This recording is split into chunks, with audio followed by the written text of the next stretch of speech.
당신을 괴롭히는 투자 고민, 저희 아침엔 투자가 함께하겠습니다. 저는 허잼입니다. 여러분 안녕하세요. 여도운입니다. 오늘 상승의 그 이제 연속성이 네. 약간 끊어졌잖아요. 그러니까요. 미장은 계속 오르는데. 저는 미장 보고 우리 좋지 않을까? 뭐 악재가 없는데 이런 생각을 좀 했었는데. 네, 뭐 악재라고 하면은 네. 그동안 조금 더 많이 오른 게 악재랄 수 있을까요? 좀 급하게 상승폭이 조금 컸었던 부분. 그래서 네. 오늘 이제 금요일이기도 하고 내일 휴전 관련한 협상이 정말 이뤄질지 주말 네. 사이에. 그리고 유가가 안 떨어졌어요. 그러니까요. 네, 이제 뭐 미장이 올랐다라고는 하지만 유가가 떨어지지 않았다라는 것도 네. 우리 시장에는 약간의 부담, 또 금요일이기 때문에 좀 한번 정리하고 가자라는 그런 심리가 있는 것 같습니다. 네. 오늘 반도체 대형주 두 종목이 모두 소폭 하락세 보이고 있고요. 외국인이 양 시장에 대해서 매도, 또 기관도 함께 매도를 보이면서 개인만이 현재 시장에서 매수세. 근데 또 여기서 플러스 좋은 거는 2차 전지주들이 오랜만에 동반 랠리를 펼친다는 그래요. 겁니다. 네. 그래서 우리 개인 투자자분들 중에서는 2차 전지는 왜 안 오르냐 이렇게 또 기다리셨던 분들은 오늘 또 LNF 또 에코프로 그룹주 등등 이런 종목들이 오르니까 요걸로 또 위안을 살짝 삼아 보겠습니다. 그런데 저는 좀 믿고 있습니다. 어떤 거요? 코스피가 저는 계속 좀 시도를 할 것 같아요. 양전? 조금 더 올라올 거라고 기분 좋게 금요일 마무리해야 되고 네. 또 기분 좋은 뉴스가 늑구가 또 돌아오지 않았습니까? 외국인도 돌아오고 제 계좌의 수익률도 좀 돌아오고 다 돌아오는 금요일로 마무리를 좀 합시다. 약간 이제는 네. 뭐 나오면 뭐 이렇게 약간 빠져나가고 네. 도망가고 하면 너가 늑구냐? 이럴 것 같아요. 아니 근데 저는 개인적으로 어제 이제 저기 유부남 형님들하고 식사를 네. 어제 네, 저녁에 네. 했는데 그분들은 또 늑구를 되게 부러워하시더라고요. 왜요? 아니 그 나가서 되게 자유롭게 5일 동안? 여행을 근데 결국 잡혔잖아요. 예. 아니 그러니까 뭐 본인들도 다시 집으로 돌아오겠잖아요. 늑구의 마음을 충분히 이해한다. 어떻게 이해해요? 저는 그 얘기를 듣고 왜요? 이런 질문을 하긴 했는데. 평소에 근데 떨어져서 지내잖아요. 주말 부부잖아요. 네. 그러니까 이해를 못하는 것 같습니다. 자, 네 시작을 해봐야죠. 늑구가 되시는 분, 늑구가 되고 싶으신 분들은 어떻게 뭐 방법이 없죠. 경제적인 자유를 누리기 위해서 네. 부동산 공부도 하고 주식 공부도 하고 그래야 되는데 우리가 이제 온라인에서 이야기하기 참 어려운 얘기들을 오프라인에서 풀고 싶어서 스페셜 릴레이 세미나 준비하고 있습니다. 맞습니다. 저희가 정말 전국 8도 돌아다니고 있는데요. 의정부, 강남, 대전, 제주를 거쳐서 이번에는 창원으로 가보도록 하겠습니다. 4월 22일 수요일 오후 3시에 명순영 편집장 그리고 이혁진 부장님 저희 그리고 쿨지훈 박지훈 부장님이 함께 출격하도록 하겠습니다. 네, 마지막 지역은 수원입니다. 경기도 수원에서 열리는 4월 30일 목요일 오후 2시 수원 컨벤션 센터에서 품위 있는 주식 투자라는 주제로 우리 김프로, 김동환 의장 그리고 백창규 부장과 함께하는 시간. 이제 마지막 릴레이 세미나니까 정말 스페셜하게 준비하겠죠? 네. 꽤 규모가 크다라고 해요. 그렇기 때문에 여러분들 그동안 수도권에서 하는 세미나 못 오셨던 분들은 수원 지역에는 꼭 한번 참여하셨으면 좋겠고요. 영상 아래 혹은 실시간 댓글창에 링크 저희가 남겨뒀으니까 관련한 지역들 클릭하셔서 꼭 확인해 보시기 바랍니다. 네, 오늘은요 금쪽 같은 자산 관리, 여러분들의 또 부동산 고민, 세금 고민까지 함께 해보도록 하겠습니다. 자, 오늘의 1부 우리 정보현 부장님과 함께하도록 하겠습니다. 나와주시죠. 어서 오세요. 네, 안녕하세요. 정보현입니다. 반갑습니다. 반갑습니다. 와, 지난번에 뭐 네. 세미나 얘기할 때도 그렇고요. 요즘에 부장님 진짜 바쁘시지 않아요? 요새 올해 들어서 가장 피크로 바빴던 것 같아요. 그쵸? 지난주하고 이번 그래요? 주. 네네네. 그러니까 다들 이제 부동산에 대한 고민들이 너무 많고 네. 이제 그쵸. 시간이 다 돼가고 있잖아요. 아, 맞습니다. 네, 틱톡틱톡 네. 시간이 다 돼가고 있어서 살 네네. 사람도 팔아야 되는 사람도 네. 마음이 너무 급한 것 같아요. 맞아요. 그래서 부동산을 가지고 있는 분들도 네. 엄청 고민이 많고 음. 가지고 있지 않은 분들도 고민이 많은 이제 시장이어서 네. 맞아요. 특히나 거기다 5월 9일이라고 하는 시기가 점점 다가오면서 그렇죠. 이제 결정을 해야 되는 이제 골든 타임이 더 마감이 되고 있고 음. 원래는 오늘 이제 방송 스케줄이 잡힌 이 시간이 거의 이제 끝나가는 시기였는데 한 3주 정도 또 연장이 된 것도 있죠. 이따가 얘기도 나누겠지만 이제 신청서 기준으로 좀 기준이 바뀌면서 네. 관련된 얘기들 오늘 좀 나눠볼까 합니다.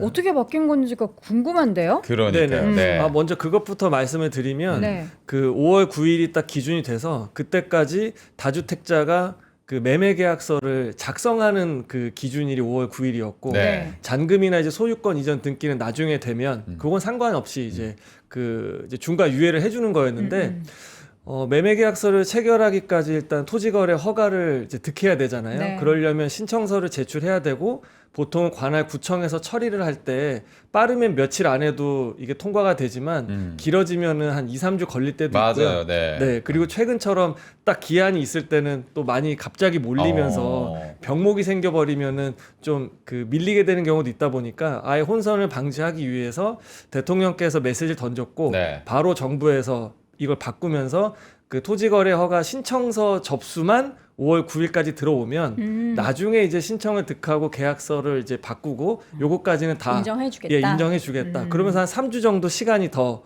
이제 벌 수 있게 된 셈이 된 거죠.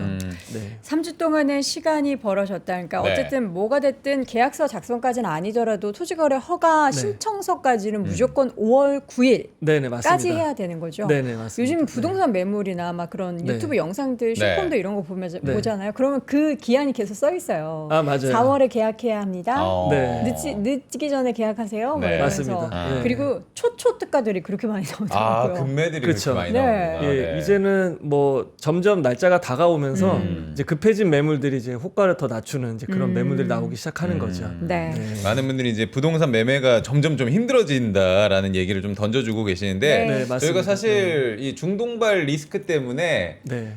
약간 저희도 사실 부동산에 좀 소홀했었거든요. 예, 그래서 예. 정부 정책이 어떻게 나오는지 그리고 네. 요즘에 매매 흐름은 어떤지부터 한번 살펴주시길 부탁드리겠습니다. 네. 네. 그 부동산 시장은 이제 주식 시장처럼 변동폭이 그렇게 크진 않았고 굉장히 좀 정중동하는 모습이었고요. 뭐 주요 지역이라 할 수 있는 용산이 한 3, 4주 만에 다시 하락 전환을 했고 강남 3구는 2달 동안 그러니까 8주 연속 마이너스를 계속 좀 그래요. 네. 예, 기록을 좀 하고 있습니다. 제가 뭐 장표를 하나 준비했는데요. 네. 예, 이제 매주 목요일 날 발표되는 한국 부동산원 이제 주간 아파트 가격 동향을 준비를 했고요. 보시는 것처럼 전국은 이제 매매 가격 0.03%, 그러니까 거의 멈춰 있는 상태고 전세 가격은 0.09% 상승을 좀 했었는데 서울 기준으로는 이제 0.1%로 이제 지난주와 동일한 흐름을 좀 유지하고 있고요. 네. 그러니까 올해 들어서 좀 하락과 반등을 좀 반복하면서 좀 불안한 흐름이 좀 있긴 했었는데 최근에 이제 5월 9일 날 이제 그 다주택자 규제 시행을 앞두면서 여전히 좀 이렇게 좀 약보합세를 유지하는 이제 그런 흐름들입니다. 반면에 이제 좀 매매 가격과 비교했을 때 전세 가격은 좀 상승폭이 계속 소폭 이렇게 좀 증가하는 모습이고 뭐 말씀을 더 드리겠지만은 앞으로 좀 전월세 시장의 불안은 좀 우려가 되는 부분이 좀 있습니다. 이걸 좀 전국적으로 좀 보게 되면 그러니까 거의 이제 약보합과 강보합 되게 혼조세를 띠고 있는 모습들이 있어요. 지금 네. 보시는 거는 매매 가격 지수인데요. 그러니까 올 들어서는 거의 관망이 많이 좀 유지가 되면서 큰 흐름 변화는 많이 없습니다. 그러니까 눈에 두드러진 것은 강남과 같은 이제 고가 지역들은 계속 잡혀가고 있고요. 이제 15억 원 이하 또는 외곽 지역 그리고 경기도 광명시가 요번 주가 0.4% 주간 단위로만 올랐는데 네. 안양 뭐 이렇게 그 경기도 수도권에 붙어 있는 곳들 중에서 예전에 과천 판교가 막 이렇게 좀 약진을 했었다면 네. 최근에는 이제 광명과 안양 이런 지역들이 좀 많이 올라가는 이제 그런 모습들입니다. 네. 그러니까 작년에 벌어졌던 갭을 계속 이렇게 좀 좁혀가는 이제 그런 장세가 보여지고 있고 아직까지 뭐 대구와 부산이 좀 이렇게 음으로 나타나고 있긴 하지만 이제는 지방 지역에서 서울에 그 부동산 취득을 할 수가 없잖아요. 네. 되게 어렵잖아요. 그렇다 보니까 뭐 수성구나 해수동 같은 지역들은 다시 좀 살아나는 분위기가 분양 시장의 청약 경쟁률로 좀 나타나고 있는 이제 그런 흐름입니다. 제가 지난번에 네. 나오셨을 때 그 10억 미만의 아파트 네. 가격에 있어서의 급등이 네. 연출되고 있다고 했잖아요. 기사에도 여러분들도 보셨겠지만 네. 서울 지역에 있는 아파트 중에서 10억 미만 아파트 네. 가격이 어떤 아파트가 많이 올랐나가 막 순위가 막 15위권까지 나오고 그랬어요. 네, 네. 근데 거기 중에서 제 친구의 집이 딱 있는 거예요.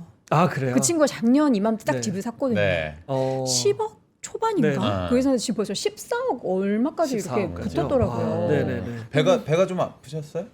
뭐 저는 뭐 그렇습니다. 네. 그래서 그런 거 보면서 아 진짜 이 시장에 동의해. 그러면 이제 15억은 넘지 않겠지만 어쨌든 그 정도 호가에 계속 관련한 아파트들에 있어서는 네. 투자용으로 가지고 계셨던 분들은 좋으시겠네 하는 생각을 했습니다. 그렇죠. 그러니까 투자로 가지고 있었으면은 적어도 이제 상승 흐름은 있었으니까. 네네. 근데 투자라는 게 사실 그 들어가는 원금 대비해서 레버리지도 비중도 중요할 거고 그쵸. 다른 투자 자산하고의 상대적인 수익 비교가 필요할 텐데 부동산만 이제 독야청청 좋았던 시장은 아니기 때문에 네. 삼성전자가 글쎄, 좋긴 했죠. 예, 그 돈을 다른 거 했으면 어떻게 됐을까? 그거 이따 제가 또 얘기 드릴 건데. 좋아요, 좋아요. 지금은 사실 투자로 이제 그런 이제 15억 이하 또는 10억 원대 걸려 있는 외곽 지역이나 경기 수도권에 들어가시는 분들이 투자로 들어가시는 분들은 저는 많이는 없는 것 같아요. 어. 예, 왜냐하면 투자는 사실은 이제 더 다른 변동성이 크고 리스크가 있더라도 더 높은 수익을 기대할 수 있는 이제 금융시장 쪽으로는 확실히 좀 감지가 되는데 그쵸. 네. 부동산에 이제 그 지역에 요새 왜 이렇게 매수세가 이어지는 것이냐라고 했을 때는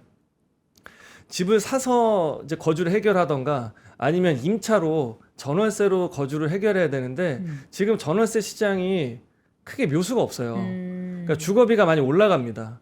그러니까 많이 이제 뭐 100만 원, 200만 원 또는 이제 그 높아진 주거비를 해결을 할 때 그냥 네.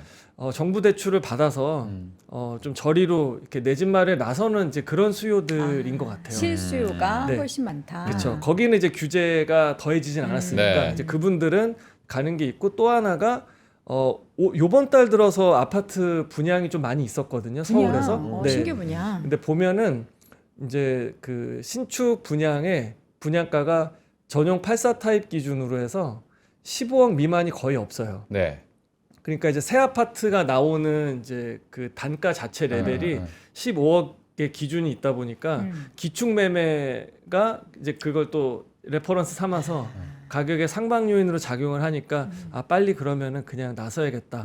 그렇게 좀 시장이 좀 이분화된 것 같습니다. 고가 시장은 점점 하방으로 가고 있지만 네. 네, 아까 얘기를 하셨던 뭐 경기도 쪽이 지금 네. 가격이 오르고 있는데 예. 강남은 잡혀가는 거 이거를 네.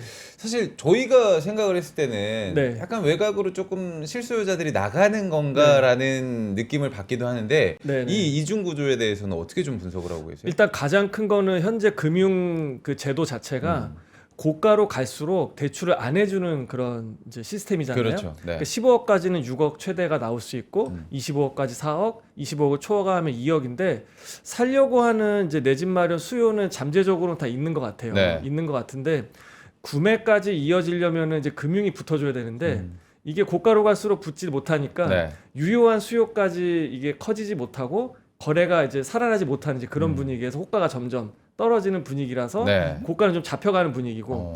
예전 같으면 강남이 잡히면 연쇄적으로 나머지 지역들도 전체적인 흐름이 잡혀가는 이제 그런 분위기였거든요. 네. 왜냐하면 상방이 막혀버리니까.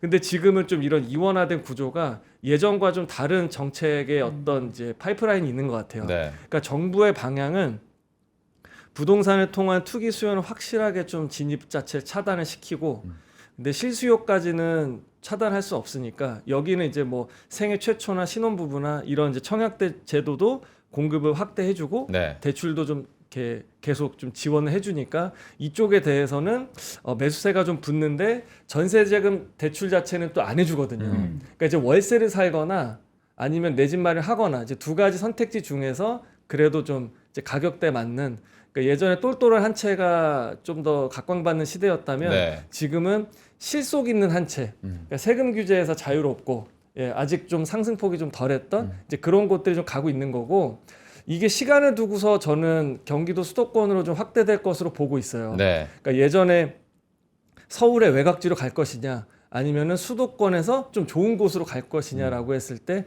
과천과 판교처럼 수도권에서 좋은 지역들은 갈 수밖에 없고요.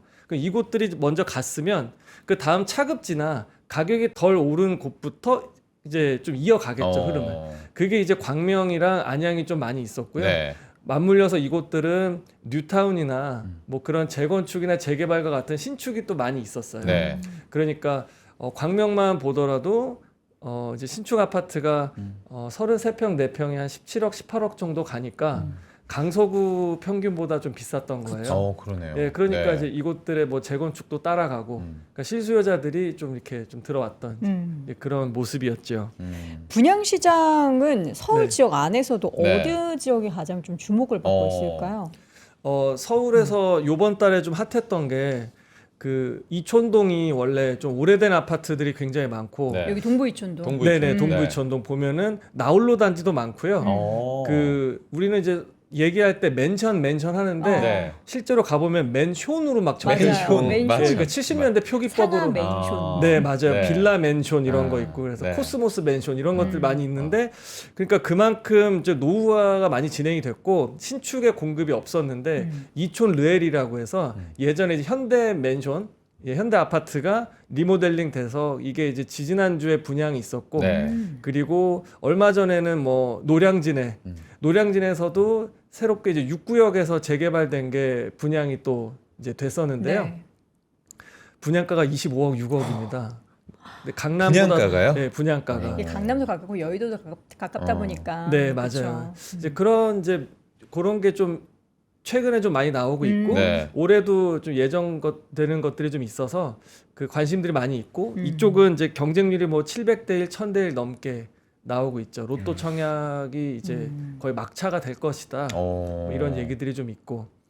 근데 이제 로또 청약 얘기를 하셨으니까 네. 이게 청약 통장을 가지고 있어봤자 네. 당첨이 돼봤자 이게 중도금을 사실 땡겨올 수가 없는 상황이기 때문에 네네. 젊은층들은 아니 이율도 낮고 네. 차라리 목돈 묶여 있을 바에는 그 돈을 네. 주식하지 약간 이런 네. 분들도 많을 것 같거든요. 요새 진짜 많아진 것 같아요. 그러니까 글쎄 모르겠습니다. 이게 그러니까 살아남은 자가 강한 건지 네. 강한 자가 살아남는 건지 모르겠는데 전 전자라고 생각합니다. 지금 청약 시장에서는 가점이 높은 분들만 남아 있어요. 그러니까 어중간한 분들은 어차피 청약 통장을 가지고 있어봤자 네. 이걸 통해서 당첨 확률이 낮으니까 허앵커님 말씀대로 차라리 이걸 갖고 낮은 금리 가지고 있을 바에는 이걸로 주식하는 게 훨씬 유리한 그렇죠. 거죠. 네. 차라리 매매를 하던가. 그래서 지금은 고점자들밖에 안 남아서 로또 청약을 기대할 수 있는 사람들은 이제 점점 어려워지는 확률이 네. 되는 거고 정부는 맞물려서 그 차익을 다 수분양자들이 가져가는 이런 좀 기현상에 많은 참여자들이 괜히 또 찔러나 보는 뭐 이런 게 좀 굳이 앵커링 효과로 좋지가 않다 보니까 네. 좀 여기에 대해서 뭐 그 채권 입찰제 같은 거 주택 채권 입찰제도 도입하려고 하고 이런 움직임들이 있어서 청약 시장도 굉장히 이렇게 그 양극화돼요. 그쵸. 네. 다른 곳 가면은 미분양이나 이런 것들이 좀 그러니까요. 아직까지 네. 그렇고 경쟁률 높은 곳은 뭐 700대 뭐 1000대 이렇게 나오는 여기 좀 손을 좀 봐야 되지 않을까 싶습니다. 좀 네. 볼 것 같아요. 네. 최근 정책들도 이제 꽤 많이 나오고 한데 사실 부동산 정책을 네. 내가 관심 있어서 찾아보지 않으면은 네. 이게 이렇게 바뀌었어? 이거는 맞아요. 또 이래? 네. 이렇단 말이에요. 근데 예. 보시기에 좀 네. 부동산 쪽에 있어서 도움될 만한 혹은 반대로 좀 악재성 그런 정책이 최근에 뭐 나온 게 있었을까요? 악재성 정책이요. 그러니까 누군가한테 악재가 누군가한테 또 맞아. 호재가 그럴 되기 수 있어. 때문에 아. 뭐 그냥 모든 참여자한테 다 악재라고는 할 수는 없는데 네. 일단 내 집 마련을 계획하시는 분들한테는 대출이 아까 이제 15억 원 이하나 생애 최초나 이제 실수요자들한테는 규제가 크진 않다고는 하지만 대출은 이제 속설상 오늘 빌리는 게 가장 많이 빌려준다라는 얘기가 있고 그리고 이제 비거주 1주택자에 대해서도 조만간 이제 규제가 또 생길 것 같아요. 네. 그러면 이제 어쨌든 내가 가진 소득과 자산에다가 금융이 붙어서 좀 이렇게 취득에 나서야 되는데 그런 분들이라면은 좀 대출 여건이 점점 녹록해지지 않는 거. 얼마 전에도 이제 그 금융위원장께서 계속 이런 가계부채 관리를 계속 꾸준히 해 나가겠다라고 했던 게 좀 있었고요. 그리고 5월 9일이 지나면은 다주택자 양도세 중과가 다시 또 시행이 되면서 매물이 어느 정도 좀 잠길 것도 예상이 되기 때문에 뭐 가격이 계속 그 이후에도 올라갈 것으로 보고 있지는 않지만 네. 어쨌든 이제 선택지가 좀 좁아진다라는 의미에서 좀 공급이 감소될 염려도 있다. 근데 반면에 또 3기 신도시나 이런 대규모 택지 공급은 또 하반기 때 예정이 돼 있거든요. 네. 그러니까 이런 좀 변동성이 좀 있는 분위기가 있고 그리고 아까 말씀드렸던 그러니까 청약 가점 관리를 잘 해오셨던 분들 있잖아요. 네. 4인 가족 최고가 69점이고요. 그 최근에 있었던 뭐 서초구나 이런 곳에서 최저 당첨 가점이 69점이에요. 그리고 5인 가족은 74점. 그러니까 네. 74점이면은 웬만한 데는 다 돼요. 아 그래요. 네, 웬만한 로또 청약 뭐 10억, 15억 그냥 당첨만 되면 바로 그냥 발생되는 안전마진 저희 용어 자체 별로 안 좋아하긴 합니다만 그래서 이런 분들이 15년 이상의 무주택 기간을 보유하셔가지고 그동안 어떤 포모나 주변에서 어떻게 막 남들 얼마 올랐네 이런 것들을 잘 버티셨던, 버틴 거죠. 네. 네. 이제 5인 가족이 이제 똘똘 뭉쳐서 잘 버티셨던 분들이 이런 이제 당첨으로 한 방에 어떤 이제 내 집 마련을 해소하면서 자산 격차도 좀 좁혀갔던 그런 기회가 이게 주택 채권 입찰을 하게 되면 네. 간단하게 설명드리면 만약에 분양가가 15억인데 그 주변 시세가 20억이에요. 그 5억 원의 차익이 발생이 되잖아요. 근데 이거를 당첨자들이 가져가는 게 좀 불합리한 구조다라고 생각을 해서 정부는 당첨자들한테 그 기금에서 운용하는 그 채권을 사기금 의무화시켜요. 아 그래요? 네, 그 채권을 예를 들면 주변 시세만큼 값어치가 되는 거 사요. 그러니까 20억 원의 주변 시세만큼에 나는 15억의 분양가에 당첨됐지만 채권을 이제 20억 원에 사서 할인된 가격으로 되팔게끔 합니다. 그 기금에다가. 그러면 무슨 얘기냐면 그 로또 청약만큼의 그 안전마진과 차익을 뱉어내라. 그 주택도시기금에서 가져가는 거예요. 네. 그리고 나는 당첨됐지만 주변 시세만큼 결국에 사는 거죠. 네. 네. 그래서 이 이익을 공공에서 다시 가져가서 전세 사기나 이런 것에 좀 더 빵꾸나 죄송합니다. 네, 좀 이렇게 네. 좀 그런 기금 운용에 비었던 네, 비었던 부분을. 것들을 네. 좀 이렇게 쓸 수 있게끔 예전에 있었던 거예요. 네. 네, 예전에 있었다가 미분양이 많아지면서 리먼 쇼크 이후에 다시 없앴다가 최근에 이제 다시 검토를 하고 있는 것으로 이제 알고 있습니다. 아, 그러니까 이게 정책이라는 게 누군가한테는 정말 좋은 영향을 네. 주고 또 누군가에게는 좀 다 잃어버리고 다르죠. 좀 약간 허탈한 감정이 좀 들 수도 있을 것 같은데 네. 이건 좀 개인적으로 궁금한 건데 저희가 요즘에 이제 하이닉스 성과급 얘기를 굉장히 많이 했어요. 근데 그거에 따라서 네네. 그쪽에 셔틀버스가 다니는 곳에 아. 부동산이 움직이고 있다. 그 얘기 하지 말랬잖아요. 하지 말랬어요? 우리 이혁진 과장님이 어. 그렇게 해서 집값 오른다 이런 얘기 하지 말라고. 하지 말라고는 주식시장으로 했는데 돌아온다고. 네, 실제로 그런 움직임이 있다라고 얘기를 하긴 하더라고요. 진짜 올라요? 네네. 진짜 올라간다라고 아직까지는 알 수는 없는데 네. 아마 이제 그렇게 말씀하셨던 분들이 아까 우리가 뭐 과천 판교에서 최근에 광명이 되게 경기도에서 잘 나간다 얘기했듯이 네. 사실 이제 1월 5주차 때부터 대통령의 이제 X 메시지가 강해지기 직전에 강남보다 상승률이 높았던 곳이 용인 수지구였어요. 네. 수지, 네, 수지도 수지가 교육의 있었고, 도시. 네. 교육의 도시죠. 네, 그쪽이 있었는데 사실 내년에 성과급이 더 기대가 되는 기업들이잖아요. 네. SK 하이닉스랑 뭐 삼성.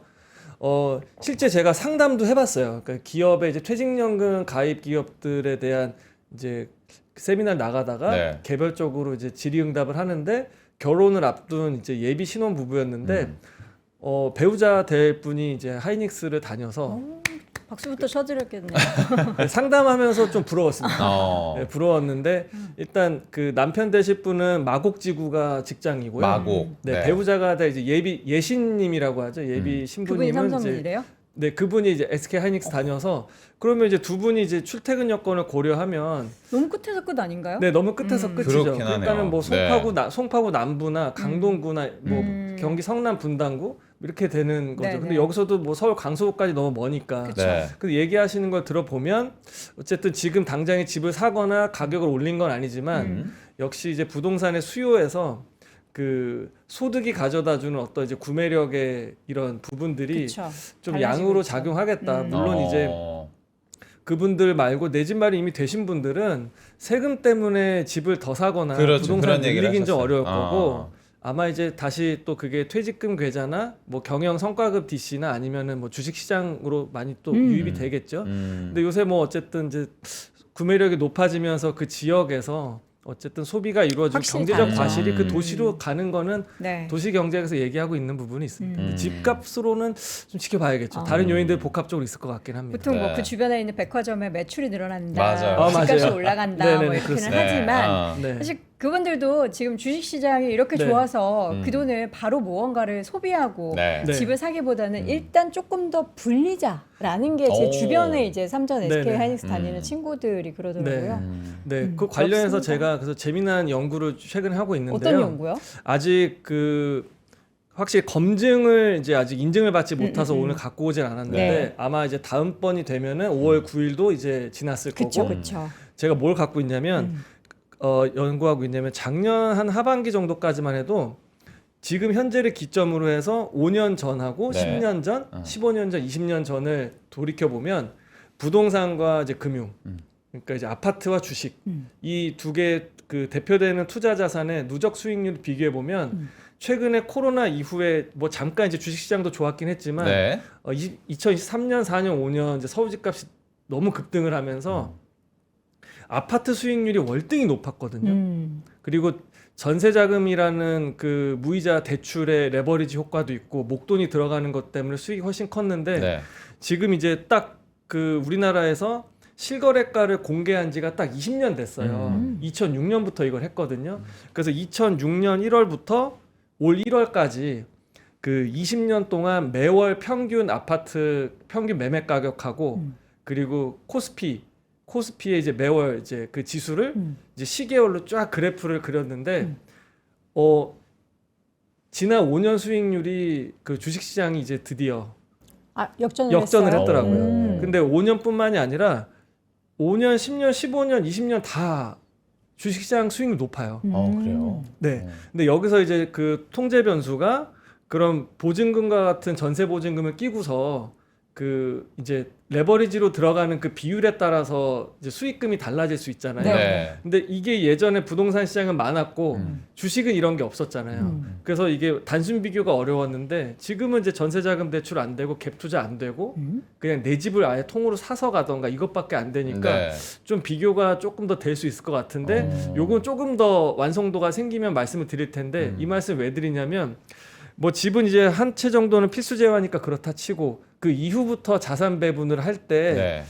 이제는 좀 이제 인식이 좀 달라질 수 있겠다. 아까 이제 이혁진 차장님 말씀해 주셨지만 몇 달 전에 둘이 같이 나와가지고 한번 머니무브가 시작이 되는 거냐 뭐 이런 얘기 맞아요. 했었는데 네네네.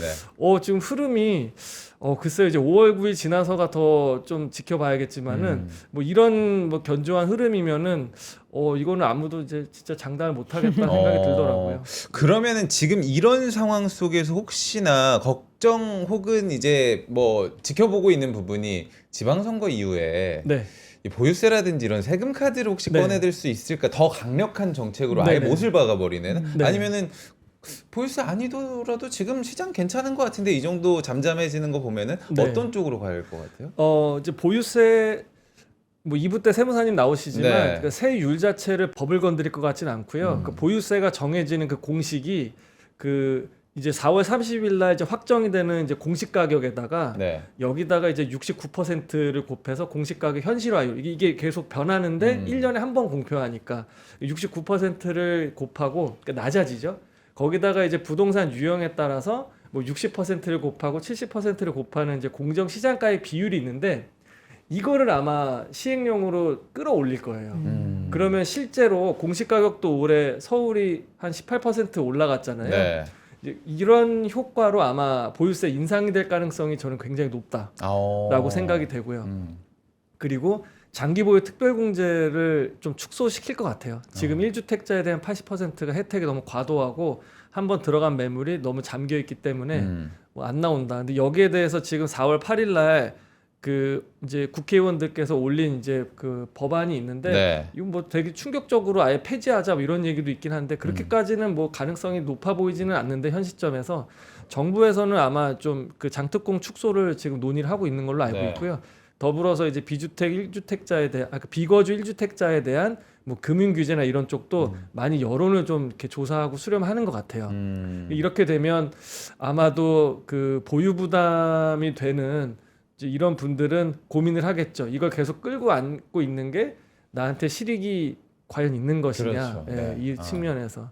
네, 그래서 대규모 물량 공급이 나오기 전까지 기존의 그 기축의 매물 이 유통량을 늘리는 다양한 카드가 있는 것 같아요. 정부 입장에서는. 네.